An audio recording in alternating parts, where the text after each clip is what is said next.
자, 어떤 잠든 영혼도 깨울 것 같은 아주 힘찬 찬양으로 귀한 섬겨주신 우리 하늘빛 찬양대 정말 감사드립니다. 하나님께서 우리에게 듣게 하신 대로 우리의 삶 가운데 우리를 만들어 가시고, 또 우리 찬양대 찬양 고백한 대로 또 귀에 들려서 그 삶 가운데 이루어지시기를 주님의 이름으로 간절히 축원드리겠습니다.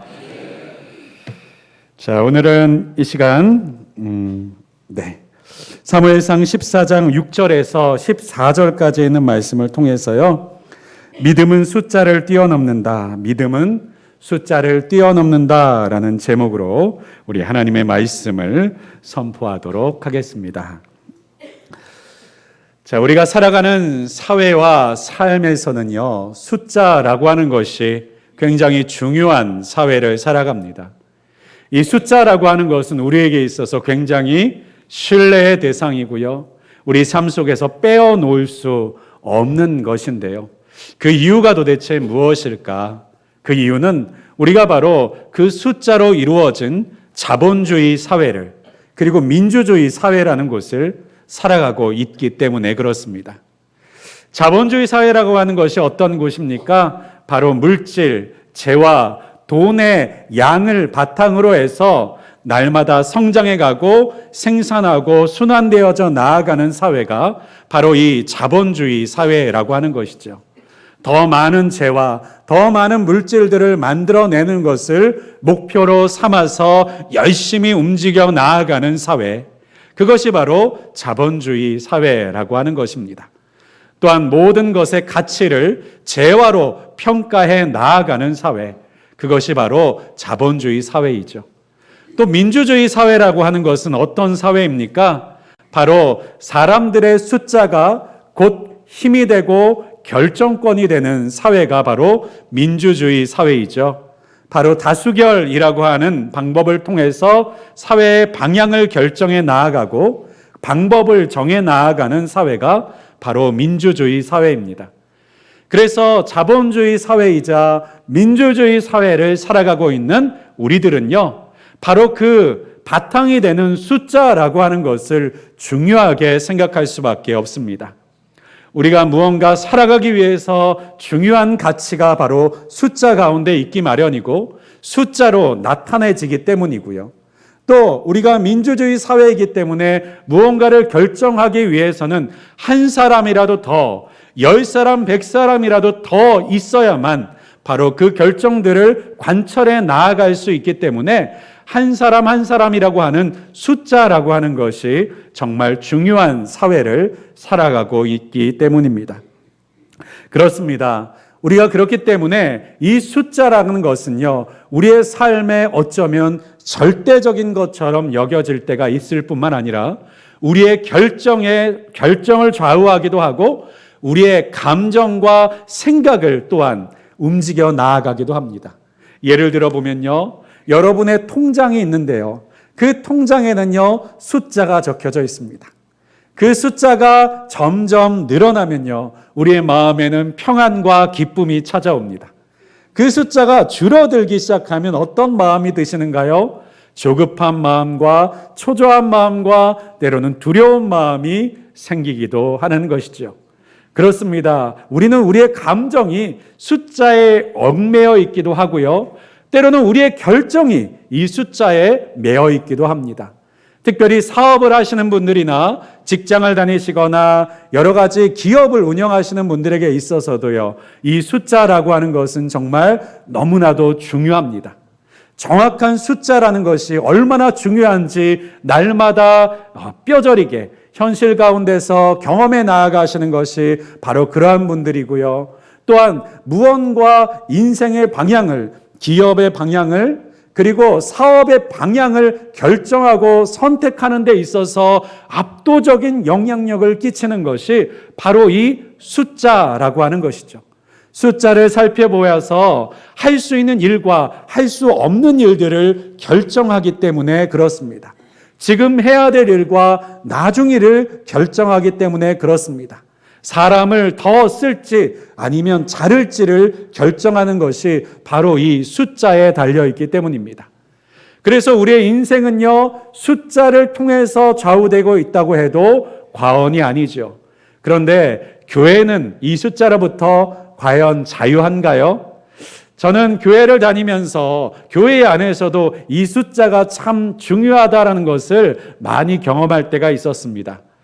늘빛교회에서는 그러한 일들이 없었는데요. 예전에 제가 섬기던 교회에서는요, 매주 주일마다 그 주일학교를 섬기는 교육자들이 모여서 교육위원회라는 곳에서 지난주 숫자를 평가하는 시간이 있었습니다. 그래서 학생들이 많이 나왔는지, 몇 명 더 나왔는지, 몇 명 더 적게 나왔는지, 성도님들을 얼만큼 더 나왔는지 적게 나왔는지, 헌금은 얼만큼 더 나왔는지 적게 나왔는지를 매 주일마다 전도사님들과 목사님들에게 알려주시는 시간이 있었어요. 그리고 만약에 숫자가 줄어든 부서가 있으면 앞으로 어떻게 이 숫자를 늘려낼 것인지 계획을 세워야만 했고요. 그 계획을 세우기 위해서 머리를 싸매고 토요일마다 스트레스를 받았던 기억이 있습니다. 그런데요, 교회 안에 이 숫자의 중요성은요, 또한 정체성에도 영향을 미치더라고요. 노회를 가면 많은 목사님들과 많은 장로님들이 오십니다. 그런데 그 노회에서도요, 어떤 목사님들은요, 어깨를 쫙 펴고 다니시는 분들이 계시고요. 어떤 분들은 계신지 안 계신지 조용히 머무시는 분들이 있어요. 그 차이를 잘 보니까 교회 성도님들의 숫자가 많은 교회 목사님들은요, 어쩜 그렇게 가슴을 피고 다니시는지, 그리고 성도님들이 많이 참석하지 않고 모이지 않는 교회 목사님들은요, 어쩜 그렇게 의기소침하게 이렇게 앉아 계시는지, 또 장로님들은 또 어떻게 그렇게 차이를 두고 계시는지, 그런 모습들을 보면서 이 숫자라고 하는 것이 우리의 사람의 마음뿐만 아니라 우리의 평가, 그리고 우리의 자존감, 그리고 우리의 정체성에도 너무나도 큰 영향을 끼친다라고 하는 사실을 보곤 했습니다. 그렇다면요, 하나님을 믿는 하나님의 사람들은요, 이 숫자라고 하는 것을 어떻게 받아들이면 좋을까요? 숫자라는 것을 무시하면서 살아가도 될까요? 아니면 숫자와 상관없는 인생을 살아도 되는 것일까요? 안타깝게도요, 하나님의 사람들도요, 이 숫자를 바탕으로 하는 계산으로부터 자유롭지는 못한 것 같습니다. 그 얘기를 예수님께서 하시거든요. 누가복음 14장 28절에 있는 말씀에 보니까요, 예수님이 이런 말씀을 하십니다. 너희 중에 누가 망대를 세우고자 할진대 자기의 가진 것이 준공하기까지의 족할는지 먼저 앉아서 그 비용을 계산하지 않겠느냐라고 말씀하셨고요. 또 누가복음 14장 31절에 있는 말씀에 보니까요, 어떤 임금이 다른 임금과 싸우러 갈 때 먼저 앉아서 1만 명으로서 저 2만 명을 거느리고 오는 자를 대적할 수 있을까? 헤아리지 아니하겠느냐? 계산하지 않겠느냐? 하시면서요, 만일 못할 터이면 그가 아직 멀리 있을 때에 사신을 보내어 화친을 청할지니라 라고 말씀하세요. 하나님께서는요, 숫자를 무시하고 내 말을 통해서 나아가라 라고 말씀하시기보다 숫자를 통해서 헤아려라 라고 하는 말씀을 하세요. 물론 이 말씀들은 예수님께서 예수 그리스도의 제자가 되고자 하는 무리들에게 너희가 예수 그리스도의 제자가 되려면 무엇을 지불해야 하는지에 대해서 분명하게 생각하고 따라와라 라고 하시는 말씀, 계산하고 따라와라 라고 하시는 말씀이셨지만, 또한 분명한 것은 우리가 이 수를 헤아리고 계산을 해 나아가는 것이 삶을 살아가야 하는 우리에게 주시는 하나님의 지혜의 방식이다라고 할 수 있다라고 하는 것입니다. 그렇습니다. 예수님도 우리에게 말씀하고 계세요. 적은 것으로 많은 것을 이길 수가 없다. 1만 명이면 2만 명을 이길 수가 없다라고 분명히 알고 계십니다. 그렇듯 숫자는요, 참 중요한 것입니다. 그래서 이 숫자는요, 하나님의 사람들에게 있어서도 우리의 사역과 사명 앞에서도 중요한 역할과 도구를 합니다. 그런데 중요한 것이 또 한 가지 있습니다. 그럼에도 불구하고 우리는 숫자의 지배를 받아서는 안 된다는 것입니다. 숫자가 우리의 우상이 되어서는 안 된다는 것입니다. 숫자가 우리가 할 수 있는 것과 할 수 없는 모든 것을 결정하는 절대적인 기준이 되어서는 안 된다라고 하는 것이죠. 그렇습니다. 하나님의 사람을 숫자가 지배해서는 안 됩니다. 더 나아가서는 하나님이 우리에게 주신 비전을 다스리는 유일한 기준이 될 수 없습니다. 그래서 하나님께서 우리에게 허락하신 믿음은 바로 때로는 이 숫자를 뛰어넘게 하시는 줄을 믿습니다. 오늘 본문에 있는 말씀을 보면요, 하나님의 백성인 이스라엘에게 블레셋이라고 하는 나라가 침공해 옵니다. 이 블레셋은요, 싸우려고 모인 숫자가 어마어마했습니다. 그들이 몰고 온 철로 된 병거만 해도 3만 개, 그리고 말을 탄 기병만 6천 명이 넘었어요. 더 나아가서 칼과 창을 들고 싸우는 보병들은요, 세는 것조차 불가능해서 바다의 모래와 같았다라고 말하고 있습니다. 그런데요, 이러한 압도적인 숫자에 눌려버렸던 이스라엘 백성들의 반응은요, 전의를 상실해 버렸다는 거예요. 싸우기도 전에 용기를 잃어버렸다라고 하는 것이죠. 그 숫자 때문에요.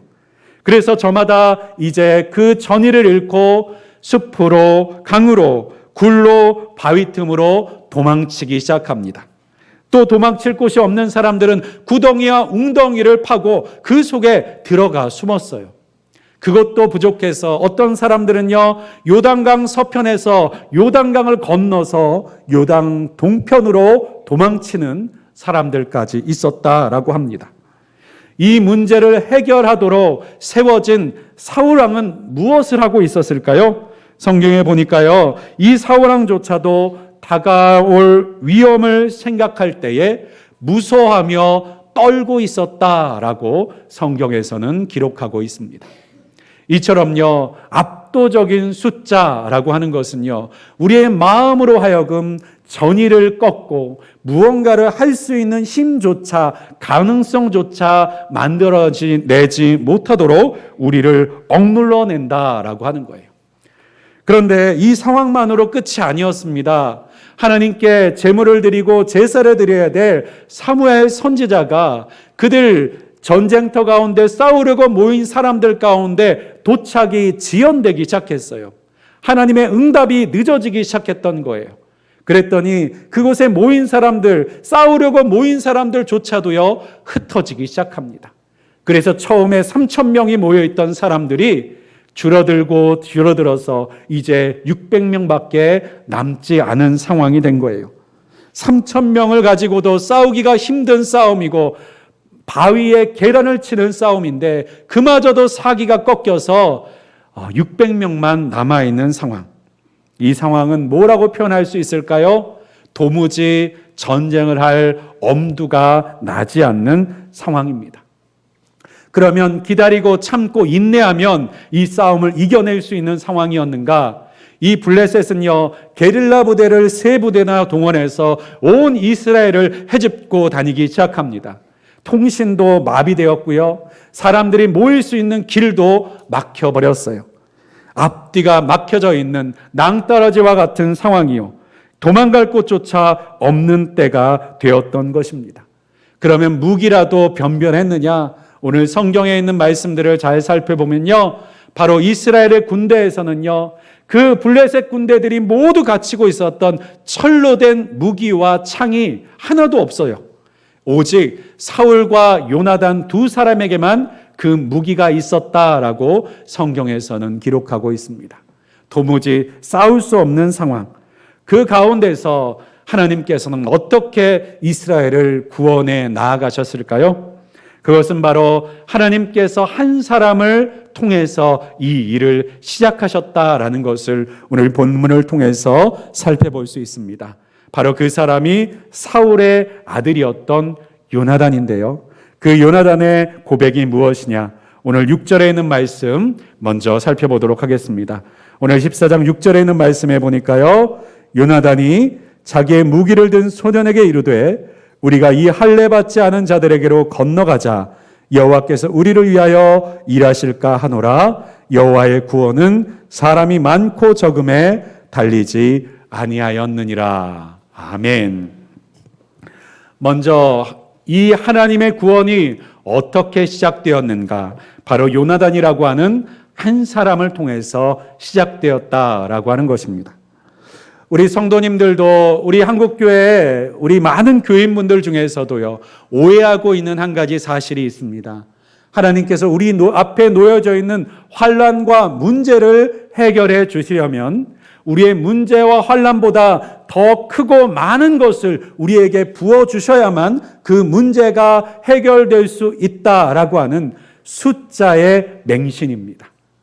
바로 하나님께서 우리를 구원하실 때에는 100의 문제가 있으면 110, 200을 주셔야지만 이 문제가 해결될 수 있다는, 그것을 내게 채워주셔야만 그 문제를 헤쳐나아갈 수 있다라고 하는 생각이에요. 그런데 하나님께서 일하시는 방식은요, 우리에게 더 많은 것, 문제보다 더 넉넉한 것을 주셔서 그것을 극복해 나아가게 하시는 방식으로 일하지 않으신다라고 하는 사실입니다.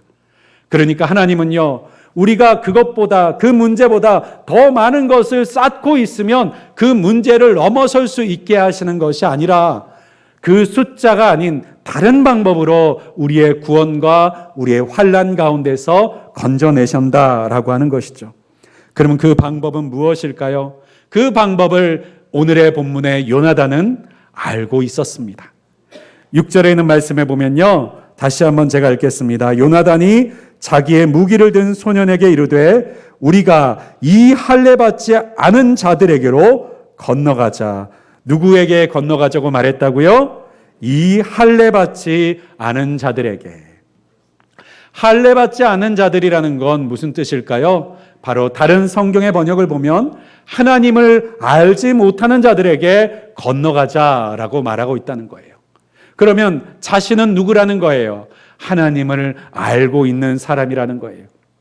하나님께서 나와 함께 하시는 사람이라는 거예요. 내가 하나님과 함께하는 사람이고 하나님께서 나를 기뻐하시기 때문에 하나님이 없는 사람들을 향해서 내가 담대하게 나아갈 수 있다는 거예요. 그들의 숫자가 아무리 많아도, 그들의 숫자가 나를 압도할지라도 저들에게 하나님이 없으면 나는 저들을 향해서 나아가는 담대함을 발휘할 수 있노라 라고 말하고 있는 거예요. 이 믿음이 요나단만의 믿음이었을까요? 아닙니다. 이 믿음은 바로 성경을 관통하는 하나님의 사람들에게서 나타나는 믿음이에요.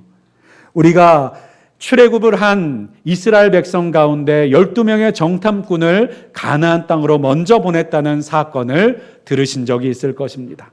그 가나안 땅을 정탐하고 돌아온 12명의 정탐꾼 가운데서요, 10명은 이렇게 보고합니다. 저들은 너무나도 강하기 때문에 저들 앞에서 우리는 숫자만 많은 메뚜기와 같다라고 말하고 있었어요.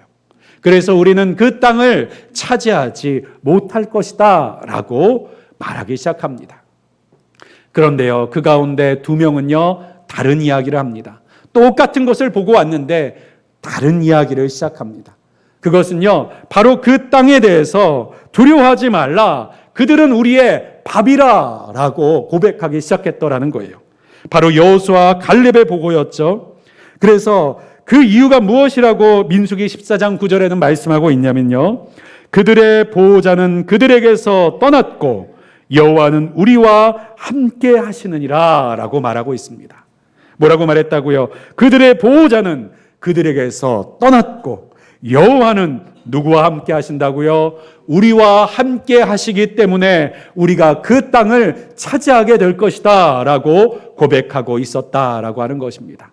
사랑하는 여러분, 숫자를 초월하는 우리에게 주신 하나님의 능력이 무엇입니까? 하나님께서 우리와 함께 하시는 것인 줄을 믿습니다. 또한 여호수아와 갈렙이 이와 같이 담대하게 말할 수 있었던 이유가 무엇일까요? 조건이 무엇이었는가요? 같은 민수기 14장 8절에 이렇게 고백하고 있어요. 여호와께서 우리를 기뻐하시면, 여호와께서 우리를 기뻐하시면 우리를 그 땅으로 인도하여 들이시고 그 땅을 우리에게 주시리라 라고 고백하세요. 사랑하는 여러분, 하나님께서 우리를 기뻐하시면 우리는 숫자를 뛰어넘는 역사를 보게 될 줄을 믿습니다.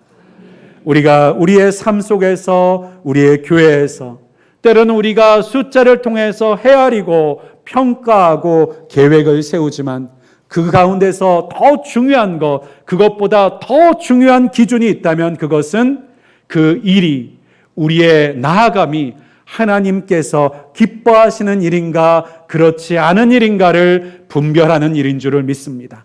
숫자보다 중요한 것, 압도되는 숫자 앞에서도 담대히 나아갈 수 있는 이유, 그것이 바로 하나님께서 우리를 기뻐하실 때에 가능한 것인 줄 믿으실 수 있기를 바랍니다. 그렇습니다. 숫자를 초월하는 믿음은 어디서부터 나옵니까? 하나님이 우리와 함께 하신다. 우리를 압도하는 세상을 향해서 우리가 담대히 나아갈 수 있는 이유가 무엇입니까? 우리에게는 하나님이 있고 저들에게는 하나님이 없을 때 우리는 싸워볼 만하다라고 하는 것입니다. 도전해 볼 만하다는 것입니다. 나아갈 만하다는 것입니다. 지금 우리 하나님께서 우리와 함께하고 계시다는 사실을 기억하고 계십니까? 하나님께서는 우리에게 독생자 예수 그리스도를 우리에게 보내주셔서 우리의 죄를 대속하셨고 영접하는 자, 곧 그 이름을 믿는 자들에게 하나님의 자녀가 되는 권세를 주셨고 또 그 권세를 따라 성령 하나님을 우리 안에 내주하게 하셔서 우리의 구원이 완성될 때까지 우리와 함께하게 하셨습니다. 우리 안에 계시는 성령은 우리를 향한 말할 수 없는 탄식으로 지금도 우리를 위해서 기도해 주시고 우리의 믿음과 우리의 걸음을 인도해 주고 계시는 하나님이 아니십니까? 그 하나님이 우리 안에 계실 때 하나님께서 우리를 기뻐하시면 하나님이 없는 어느 곳으로도 우리는 담대히 나아갈 수 있는 줄을 믿으실 수 있기를 바랍니다. 두 번째 조건이 있습니다. 그것은요, 6장 하반절에 있는 말씀인데요. 여호와의 구원은 사람이 많고 적음에 달리지 아니하였느니라 라고 말씀하고 계십니다. 여호와의 구원은 무엇에 달리지 않았다고요? 사람이 많고 적음에 달리지 않았느니라. 숫자가 절대적인 시대를 살아가는 우리에게 사람이 많은 것은요, 힘이고 능력입니다. 숫자가 큰 것은 힘이고 능력이에요. 그런데 오늘 우리에게 이렇게 말씀하고 들려주고 계시네요.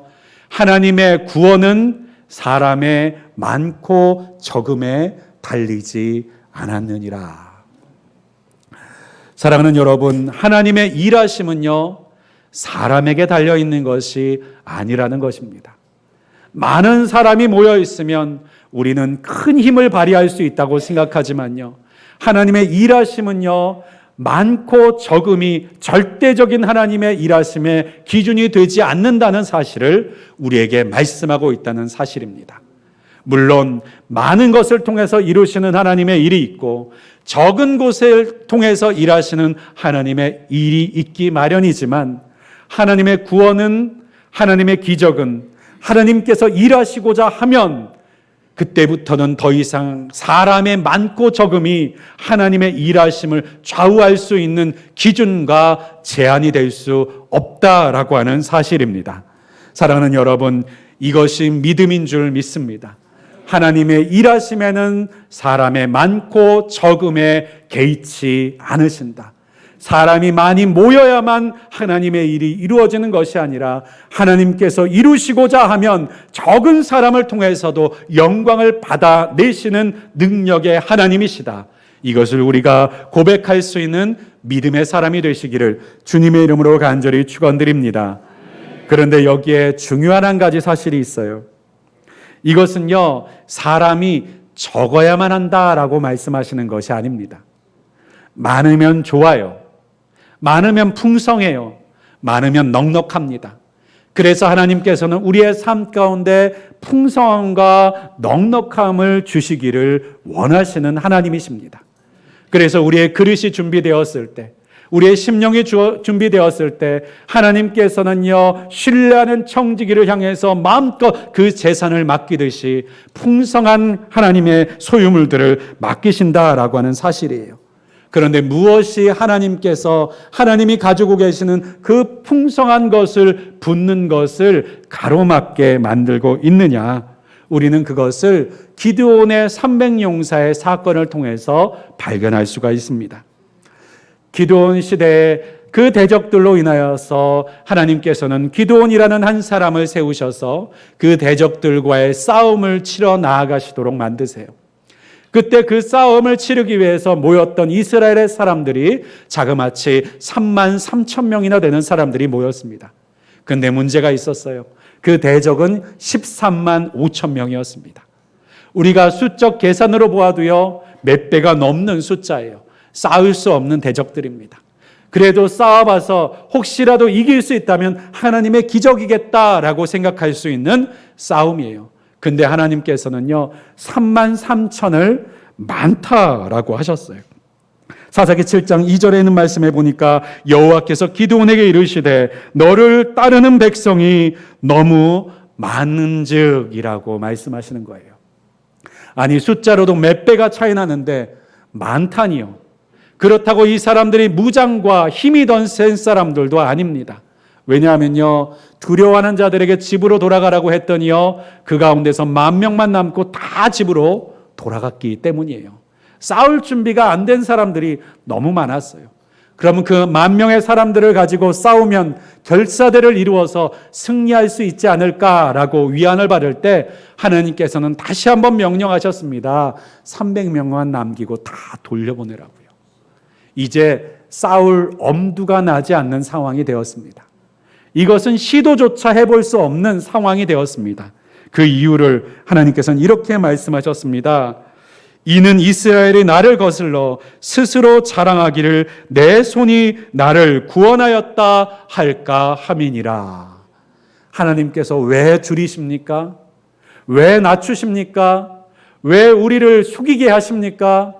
내 힘으로 나를 구원하였다라고 교만하여 말할까 봐, 하나님의 영광을 가로채는 자가 될까 봐 우리를 낮추시고 줄이시고 감소시키시고 숙이게 하셨다라는 거예요.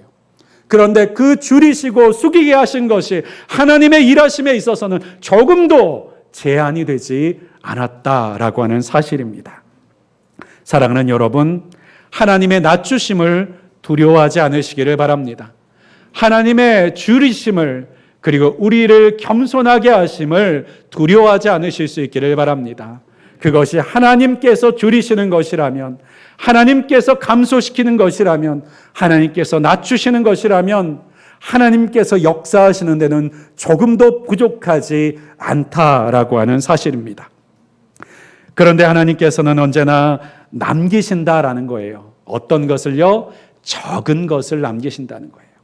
그리고 그 적은 것을 통해서 하나님은 우리의 삶과 우리의 인생 가운데 구원을 베푸신다라고 하는 것입니다. 그래요. 오늘 사건은 누구를 통해서 이 구원이 일어납니까? 요나단 한 사람과 그를 따르는 한 사람을 통해서, 단 2사람을 통해서 이 놀라운 구원이 시작되는 것을 우리에게 보여주고 계시는 줄을 믿습니다. 이 2사람을 통해서 일어난 사건, 행한 일들이 뭘까요? 우리가 읽었듯 14절에 있는 말씀을 통해서요, 그 2사람을 통해서 쳐 죽였던 사람이 20명가량이라. 자, 이 기적이 너무나도 초라하게 보이지 않으십니까? 아니, 2사람을 통해서 하나님께서 이루셨으면 한 10만 명쯤 죽는 대승리를 거두게 하셨다면 얼마나 멋진 승리요, 기적이라고 우리가 말을 할 수 있을까요? 그런데 오늘 성경은요, 놀랍고 멋지게 시작한 것 같은데 단지 20명 정도의 사람만들을 쓰러뜨렸다라고 성경에서 기록하고 있다는 사실입니다. 그런데요, 더 놀라운 것은요, 15절에 있는 말씀, 우리가 읽지 않았습니다만 15절에 있는 말씀 가운데 있어요. 들에 있는 진영과 모든 백성들이 공포에 떨었고 부대와 노략군들도 떨었으며 땅도 진동하였으니 이는 큰 떨림이었더라. 두 사람을 통해서 시작된 작은 움직임들이 어떤 결과로 이어졌는가요? 들에 있는 모든 블레셋 사람들을 공포에 떨게 했다라고 하는 거예요. 부대와 노략군들조차도 두려워 떨었다는 거예요. 사람들만 떨은 게 아니라 15절에 있는 말씀을 보니까 땅이 진동하기 시작했다라는 것입니다. 자연 만물도 떨기 시작했다라는 거예요. 하나님께서 그 작은 헌신과 도전으로 숫자를 초월하는 믿음으로 시작하는 그 두 사람을 바라보시면서 온 세상이 떨리게 하시는 놀라운 기적을 베푸셨다라고 하는 것이죠.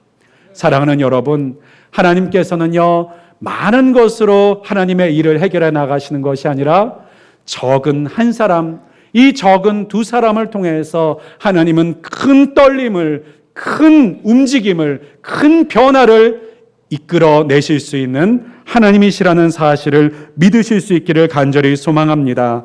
그래서 하나님께서는요, 하나님의 나라의 영광을 이렇게 표현하셨어요. 이사야 60장 22절에 있는 말씀에 보니까요, 그 작은 자가 천명을 이루겠고 그 약한 자가 강국을 이룰 것이라. 때가 되면 나 여호와가 속히 이루리라 라고요.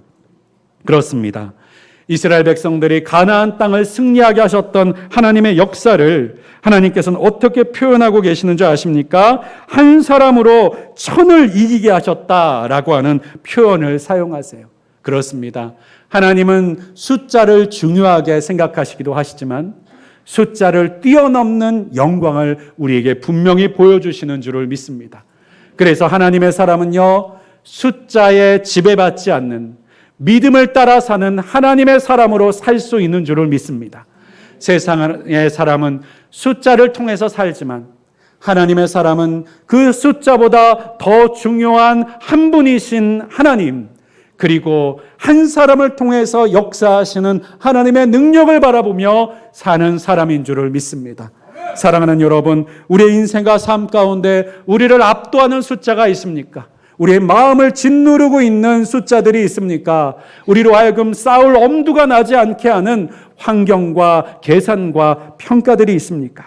그 부분들이 틀린 평가는 아니겠지만 하나님께서 함께 하실 때 그 계산법이 달라져야 한다는 사실을 우리가 꼭 기억하실 수 있기를 주님의 이름으로 간절히 축원드립니다. 말씀을 정리하고자 합니다. 하나님께서는요, 작은 몇 사람을 통해서요, 큰 승리를 거두게 하시는 하나님이십니다. 그 두 사람을 통해서, 요나단과 무기를 든 두 사람을 통해서 20명의 사람을 쓰러뜨린 그 사건이 대세를 바꾸는 놀라운 역사로 이어졌다라고 하는 것입니다. 세상을 흔들리게 만드는 큰 떨림을 만드셨다라고 하는 것입니다. 이 일들을 누가 시작하였습니까? 믿음의 사람이 시작하였습니다. 왜 믿음의 사람이 시작해야만 합니까? 눈에 보이는 것은 숫자밖에 없기 때문입니다. 그러나 믿음의 사람은 숫자 너머에 있는 하나님을 바라볼 수 있는 사람이기 때문이죠. 바라는 것들의 실상이요, 보이지 않는 것들의 증거인 하나님의 일하심을 바라볼 수 있는 믿음의 한 사람이 세상을 흔들어 놓을 수 있는 것임을 믿으실 수 있기를 바랍니다. 그것을 바라보고 시작할 수 있는 사람, 바로 그 사람이 믿음의 사람입니다. 오늘 이 늘빛교회 가운데 이 믿음의 사람 한 사람이 날마다 더해져 가시기를 주님의 이름으로 간절히 축원드립니다. 하나님께서 숫자를 극복하고 시작하게 하시는 작은 사람들의 작은 손길, 마치 오병이어의 작은 도시락과 같이 부르신 한 사람 몫의 힘을 가지고 하나님께서는 놀라운 일들을 시작해 나아가실 줄을 믿습니다. 마지막으로 한 가지 이야기만 하고 마치도록 하겠습니다. 우리나라 6.25 전쟁 때요, 정말 많은 사람들이 다치고 죽는 비참한 시간들이 있었습니다. 그 가운데서 또한 힘들었던 것은요, 가정을 잃은 많은 아이들이 길가로 내어 쫓겨서 나왔다는 거예요. 부모가 없는 고아들도 있었고, 특히 장애를 가진 아이들이 그렇게 많았다라고 합니다. 당시에는 정부가 행정의 기능을 상실하고 있었기 때문에 그 가운데서 얼마나 긴급 구호가 필요한 아이들이 많은지 계산조차 할 수 없었던 시대였다라고 해요. 그래서 여러 사회와 종교단체 그리고 국제적인 구호기관에 의존할 수밖에 없었던 그때에 1950년대 초에 미국 오리건주에 있는 한 농부의 가정이 있었다라고 합니다. 한 번은 마을회관에서 영화를 상영한다고 해서 그곳에 영화를 보기 위해서 방문을 했는데요. 그 영화 앞부분에 월드비전에서 하는 광고가 나왔다라고 해요. 당시에 한국전쟁을 배경으로 한 광고를 통해서 한국전쟁으로 인해 많은 전쟁고아들이 생기고 있는데 이를 위해서 후원금을 보내달라라고 하는 광고였다고 합니다. 그 기록의 영상에서는요, 쓰레기통에서 먹을 것을 찾는 한국의 고아들의 모습들을 촬영했던 장면들이 나왔다는 거예요. 광고를 보는 순간 이 가난한 농부의 부부 마음 속에서는요, 큰 울림이 있었다라고 해요.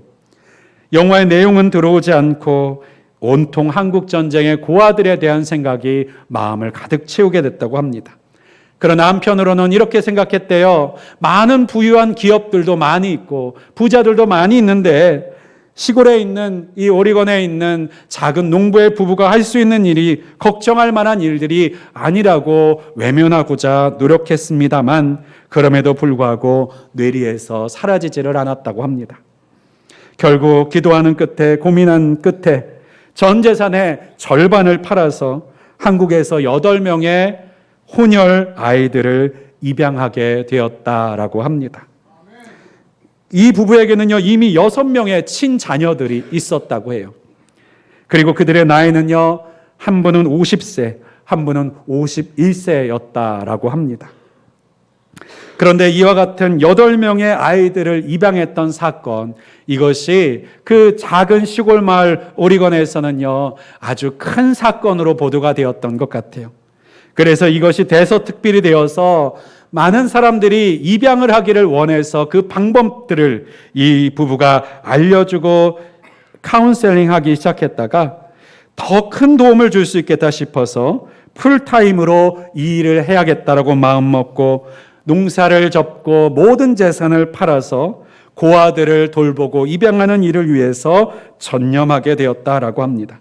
이것이 바로 우리가 알고 있는 홀트 아동복지회를 시작하게 된 두 사람의 이야기라고 해요. 이 사람들 8명의 아이들을 입양하는 것을 통해서 시작된 이 일이 지금까지 새 부모를 찾게 된 전쟁 고아들의 숫자가 자그마치 2만 3천 명에 달한다고 합니다. 하나님께서 한 사람의 마음에 두셨던 작은 울림, 작은 감동에 그들이 자신이 처해져 있는 상황 가운데서 순종하며 나아갈 때에 하나님께서는 그 헌신과 그 작은 몸부림을 사용하셔서 얼마나 놀라운 그리고 수많은 사람들을 건져 나아가고 그들의 삶을 다시 한번 세우고 기회를 주는 통로로 사용하셨는지 우리에게 보여주는 좋은 예라고 할 수 있을 것 같습니다.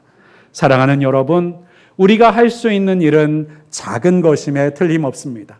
이 자리에 있는 성도님들이 할 수 있는 일들은 대부분 세상을 변화시킬 만한 큰 것이 아니라 우리의 삶조차도 바꿔내기 쉽지 않은 작은 것들임에 틀림없습니다.